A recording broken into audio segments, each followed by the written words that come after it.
Let's go. Welcome to week 3 of the UFL Gambling Show presented to you by Trophies Sports Picks. Now, make sure if you're not in the Discord, you get in there, use code TIE for 25% off your first month, and start winning. We got guys like Ito, Steez, Coach, Vandy, Sports Laydown, Chief Wahoo, Prez, me versus spread, and Feezy is going to kill tomorrow with the UFC. He's going to kill it.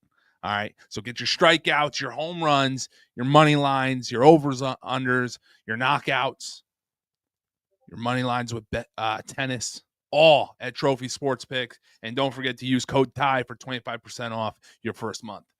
Now, let's get into it. Week 2 could have been a little bit better. But you know what? Doesn't matter. All right. Let's just get into the week 2 recap. All right. There were some things that occurred that I feel like we should have hit. It should have been a 5-unit weekend, in my opinion. I don't know if you guys agree or don't agree, but that's what I think should have happened. But it doesn't matter. We move on. All right. So we started off with the Stallions versus Panthers, under 38, no sweat. Alex Magoo was probably one of the most disgusting bets I probably have ever had. And I was on Aaron Rodgers 2 years ago, opening night for the Jets. All right. One of the worst bets I've ever been a part of was being on Alex Magoo rushing yards, and the dude gets injured on the first play of the game. Not the first time he decides to pass it. No, first play of the game. So over 39.5, that is dead. Stallions won outright. Week 1 scared me, but I knew that they were going to fix it, and they did. Should have moved that to a unit instead of 0.5. Jay Sternberger continues to be an absolute no-show for this team. So until he proves otherwise, we are staying all the way away. Then we went to Saturday, Showboats versus the Defenders. Under, of course, cashed. Ty Scott over receiving yards. Defenders gave them too much credit. Couldn't even cover. And Jonathan Adams, as of right now, let me just give you a heads up, is an automatic must bet every single week. It is a must bet. Have to bet him. Until they make the number too large that I have to stay away from, we have to take it. Then Sunday, we go to Renegades versus Roughnecks. Renegades, once again, Luis Perez, the king of spring, even wrote a book this year about how he is the king of spring football, was dog crap. All right? Just bad. Could not cover the 10. They let the Roughnecks hang around under 39. It's like, I'm an overs guy, but man, this league just, nobody wants to score. So under 39 was good. Sal Cannella did hit for the show over 37.5. We had him over 42.5, I believe. In the Discord, when I had posted it Sunday, obviously went the other direction. We did not get closing line value there.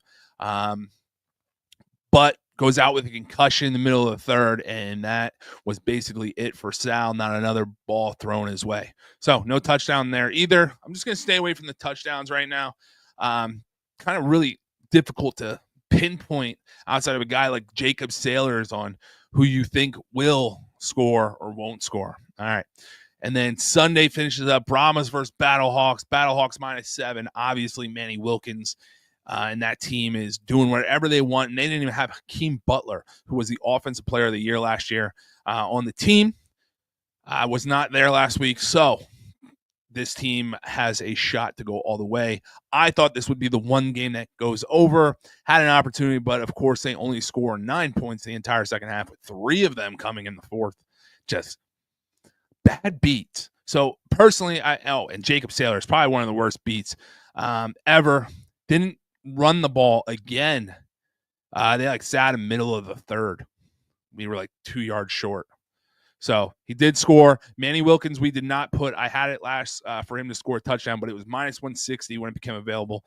And I told you anything -150, anything over -150, I am not taking. So we did not take that. So we finished last week 2.2, 9-7. Had Magoo and Sailors. Did something different.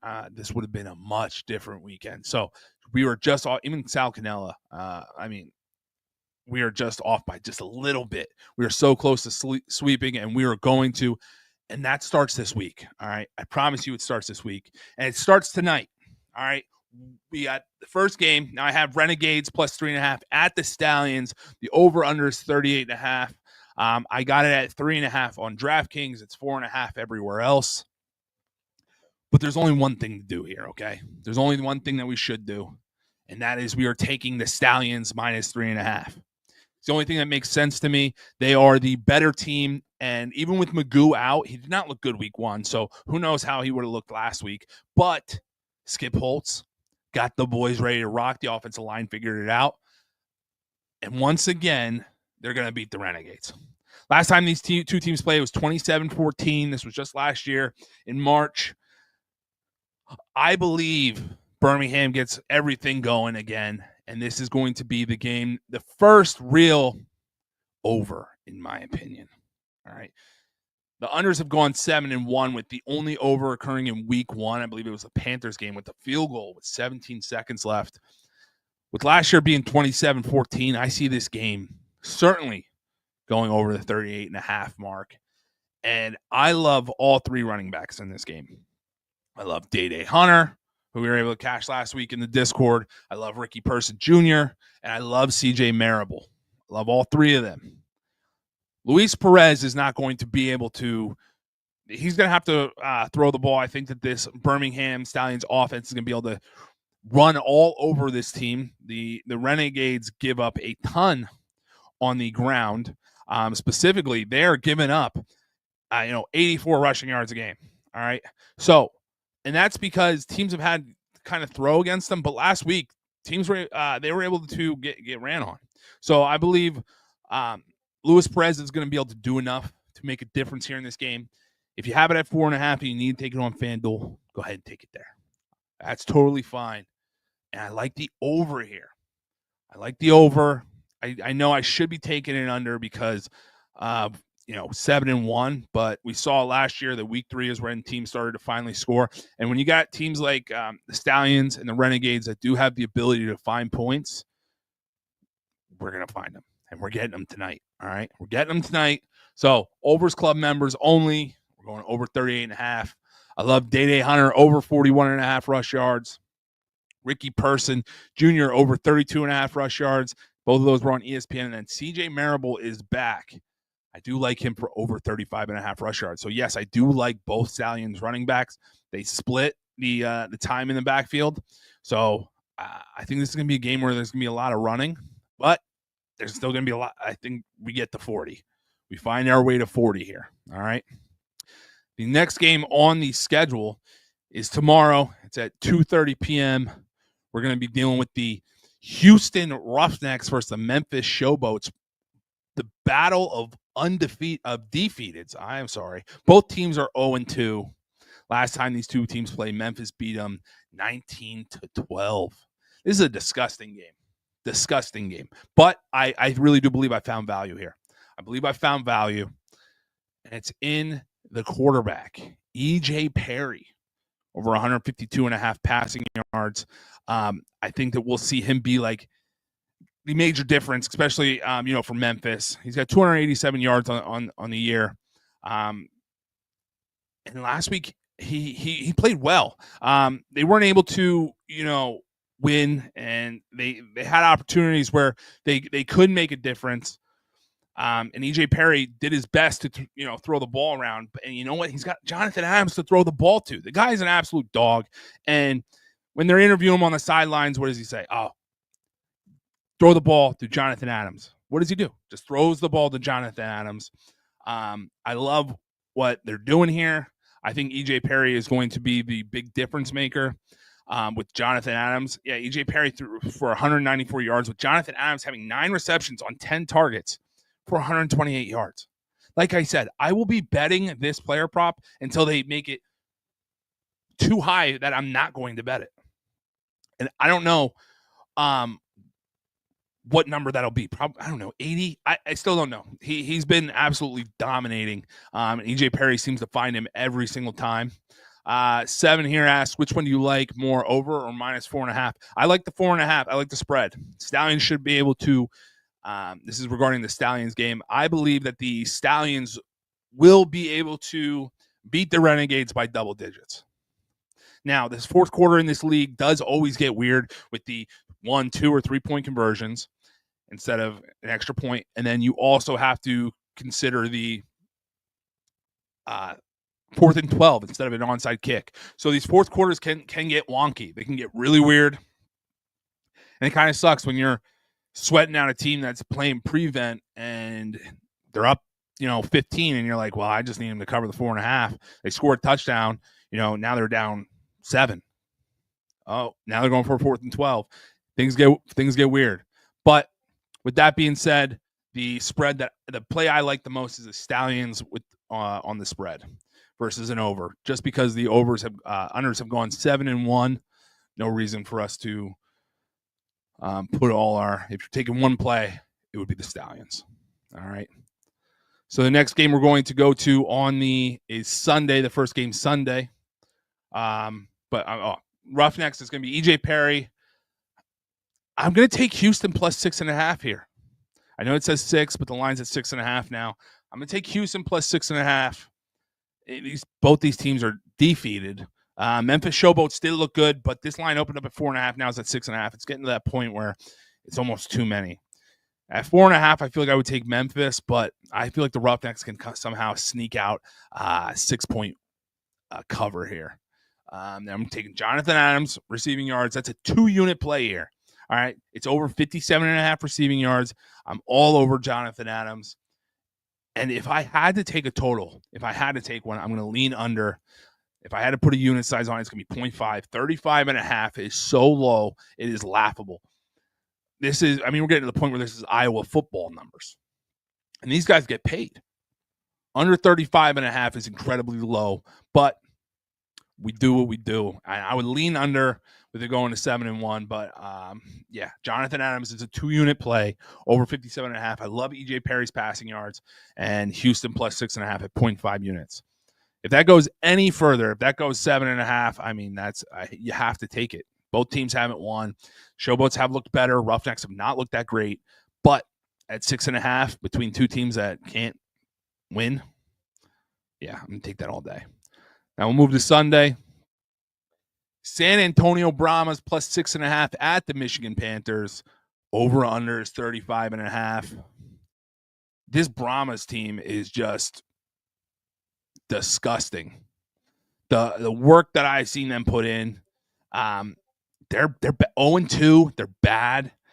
They give up 333 yards a game. 173 of them are coming on the ground. They can't stop the run to save their life. Panthers are without Colburn now, who's now on IR. And Kellen Mond has to be one of the worst quarterbacks I've seen in the spring league in a long time. Bad. So there is rumor that there could be a quarterback change. Whether it's going to come when they start, whether it's going to come mid-game, I don't know, but I don't think Kellen Mond is the guy. We've seen it now 2 weeks in a row. He's been atrocious, so, especially going up against a Panthers defense. That's one of the top defensive units in the league. I think that they're going to be running the ball a lot. Kellen Mond might get the start in the first, and if he does, I got a plan. We're going to be taking his under. Kellen Mond under 169.5 passing yards, and we're going to go with the Brahmas run game. Anthony McFarland pops off this screen every single time I see him play football. The guy, you can tell he just moves differently than everybody else, and for some reason, they continue not giving the ball, even though he is the team's leading rusher. And right now, the line is set at 27.5. I know the Panthers are good, but this guy can get 28. He can get us 28 yards. I'm going to take the under 35.5. I don't see where points come from for the Brahmas. Panthers also can't get out of their own way. Bryce Perkins, decent. Nate McCrary, good running back. But outside of that, they don't really have too many weapons. The OC Mariner is about the only weapon they have. So I would take under 35.5 here. And if I had to choose a side, I guess I'm going to go with the Brahmas plus 6.5. Again, that's a lot of points. And especially if there is a change. The big issue was the OC for the Brahmas and Wade Phillips had a little bit of a blow up. He did not want to be running the type of offense that they're currently running with this team. And I believe Kellen Mond was not Wade Phillips' pick to be playing quarterback. So they plan on switching some things up here. There's going to be some new play calling going on with the Brahmas. So I believe that they will lean heavily on Anthony McFarland. Even if Kellen Mond does play the whole game, he's not reaching 170. Not against the Panthers defense. Not against with them just wanting to run the ball. So I am going to, if I had to take a side, I'm going to take Brahmas plus 6.5. But it's the under 35.5, McFarland over 27.5 rush yards, and Kellen Mond under 169.5 pass yards. Again, I'll go over all these at the end, and we'll put together a weekend parlay. But just keep that in mind. I believe we've been off by 1 the last 2 weeks for both of our weekend parlays. So for the final game on Sunday, you got DC Defenders plus 7 at St. Louis Battlehawks. Over under is 39.5. I believe it's 6.5 now in some spots. The over under has moved down a point, 38.5. Right before I started this. Now we don't have any player props for this game available yet, even on ESPN. But if Jacob Sailors continues to be under minus 150, that's an auto bid. I would take Wilkins' rush yards as well, and I would take Ty Scott's receiving yards. He's the only bright spot on this Defenders team, in my opinion, outside of their defense. And here's the best part.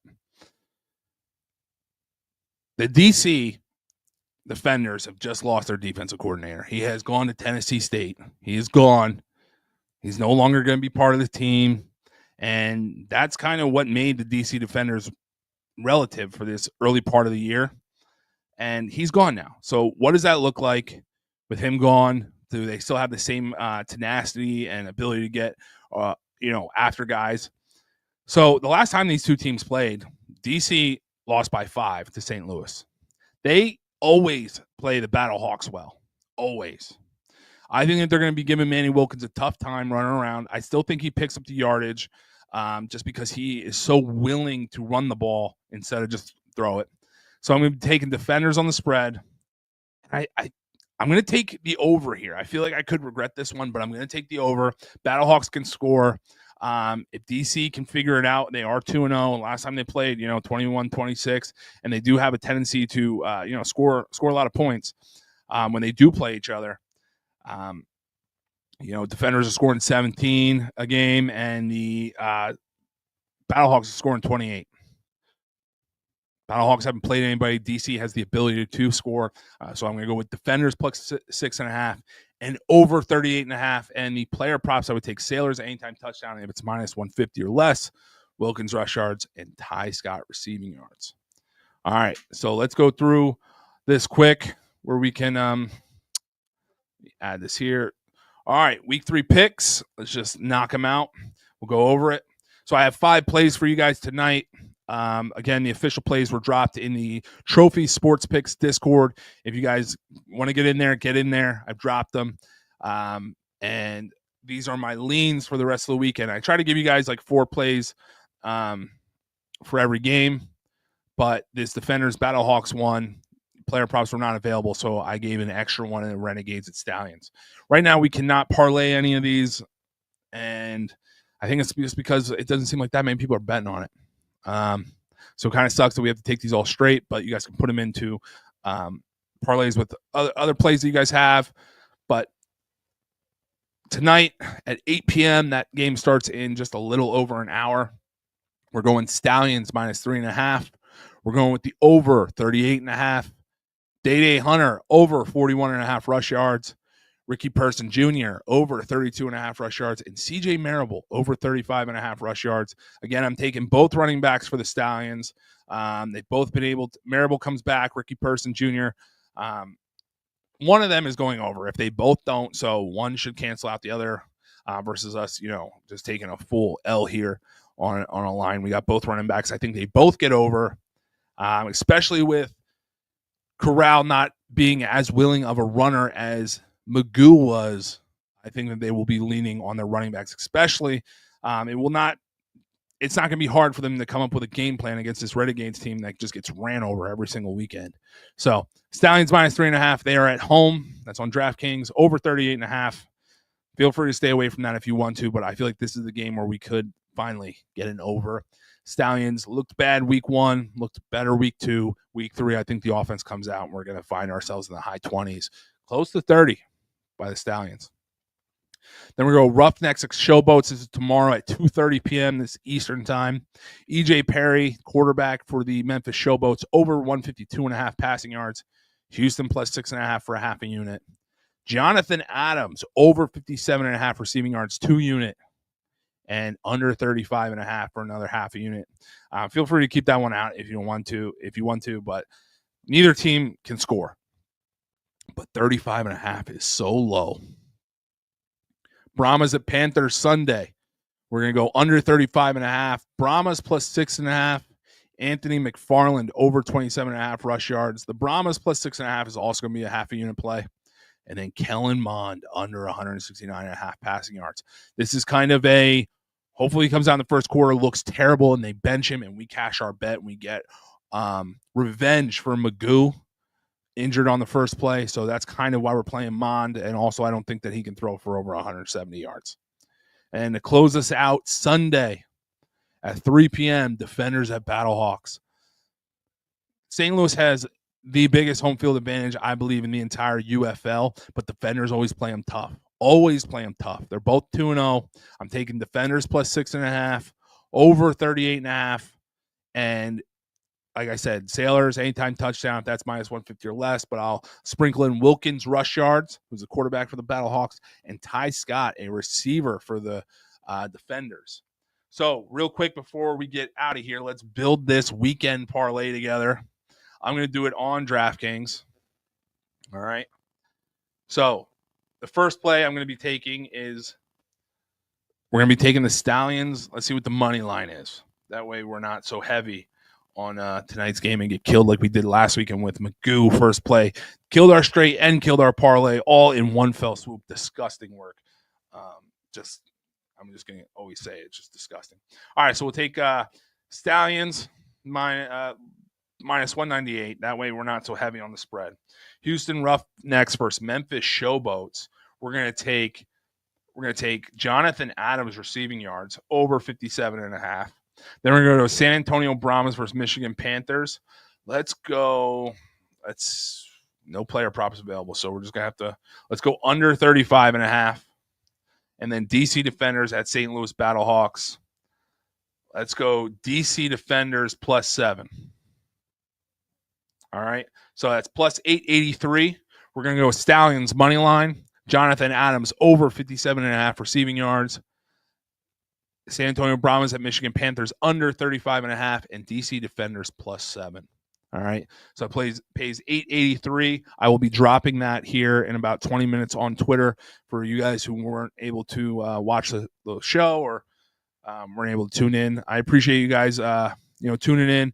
And just so you know, you guys can always put in comments in here and I can answer any questions. If you guys have any right now, feel free to type it in there, put it in the comments, and I will answer them. Other than that, I'm ready to win some money. I'm ready to sweep. Again, this is disgusting work here. 3.65 units for 2 weeks. It's not terrible, but we really should have had a 5-unit weekend last weekend.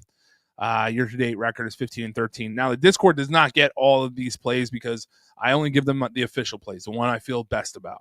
All right? So, week 2, we were 2.2 units.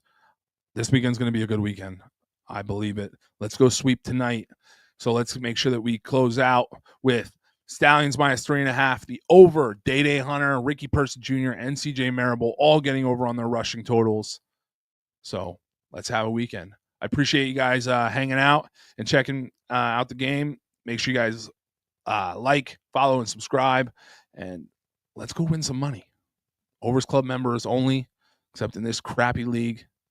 But let's go win some money. All right, I'll see you guys. Make sure you guys use code TIE for 25% off your first month at the Trophy Sports Betting Discord and win with all of your favorite sports entertainers. Have a good night.